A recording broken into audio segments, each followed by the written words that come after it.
अजणा गाड़ी धक्का तीन जन युवकों मृत्यु। रायगड़ा जिला गुमुड़ा फांडी अंतर्गत बंशधारा नदी ब्रिज उपरे गत विलंबित राति दुर्घटना। मृतक माने हेले गुडारी ब्लॉक कैठपदर गाँव बुलू शबर, सुब्रत शबर। अन्य जने मृतक जगन्नाथपुर गाँव बालकृष्ण आरका। युवक माने कारिणी गाँ को ठाकुराणी यात्रा देखा जाउथिले। समस्त मृतदेह को गुणपुर मेडिकल को स्थानांतर करा जायछि। पुलिस घटनास्थल में पहुंची तदंत आरंभ करिछि। तीन जन युवक बाइक जोगे यात्रा देखा जिबा समय रे ए दुर्घटना घटिथिला। घटनास्थल जनक उद्धार करी गुणपुर मेडिकल को आनिबा परे चिकित्साधीन अवस्था मृत्यु घटिथिबा पुलिस कहिथिबा बेले अन्य दुई जन घटनास्थल में तांकर मृत्यु घटी। जनार्दन महापात्र गुणपुर रिपोर्टर रही फोनलाइन ने। जनार्दन, कौन सूचना रहुछि? तीन जनकर मृत्यु होइछि।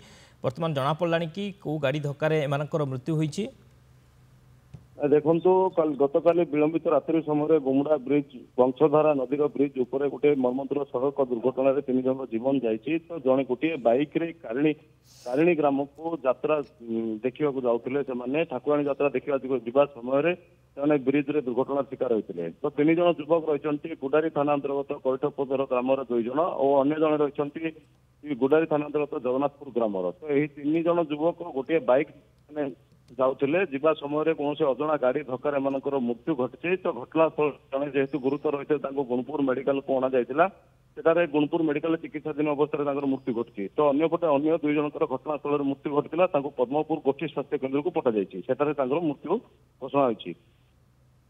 ओके, बहुत बहुत धन्यवाद जनार्दन। समस्त सूचना गुणपुर रिपोर्टर जनार्दन महापात्र थे। संपर्क अधिक सूचना देते।